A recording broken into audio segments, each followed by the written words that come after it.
Guys আজকে ramen কেনার পর এত বড় একটা স্ক্যাম হয়ে যাবে সেটা আমরা ভাবতেও পারি নাই। কি হয়েছিল লাইক করে দাও বলছি।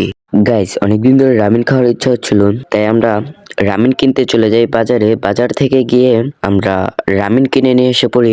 তারপর রামেনটা কেনার পর আমরা দুইজন মিলে চলে যাই বাসার দিকে। আর এই যে দেখতে পাচ্ছ আমাদের রামেন, আর আমরা রামেনের এখন প্যাকেটটা খুলে নেব। গাইস রামিনটা ছেড়ার পর একটা সস আর একটা মশলা পেয়েছিলাম, আর এই যে আমাদের নুডলসটা। গাইস একবার দেখো সসটা কিরকম দেখা যাচ্ছে। তারপর গাইস আমরা নুডলসটা কড়াইয়ে দিয়ে সিদ্ধ হওয়ার জন্য দিয়ে দিই। আর গাইস দেখো এখন কিন্তু পুরোপুরি ভাবে সিদ্ধ হয়ে গেছিল। তারপর আমরা চুলা থেকে নামিয়ে এর মধ্যে সসগুলো দিয়ে দিয়েছিলাম। আর গাইস দেখো সস দেওয়ার পর কিরকম লাল হয়ে গেছিল। তারপর গাইস আমরা একটা বাটির মধ্যে নিয়ে খাওয়া শুরু করে দিই। আর আমাদের সাথে কি স্ক্যামটা হয়েছে সেটা আমরা বলছি। গাইস আমাদের কিন্তু খাওয়া শেষ হয়ে গেছে। আর গাইস আমি প্রথমে যে বলেছিলাম যে আমাদের সাথে স্ক্যাম হয়ে গেছে, আসলে ভুলটা আমাদেরই ছিল। আমরা ঝাল ফ্লেভারেরটা না নিয়ে মিষ্টি ফ্লেভারেরটা নিয়ে নিয়েছিলাম, তাই আমাদের সাথে এরকম হয়েছিল।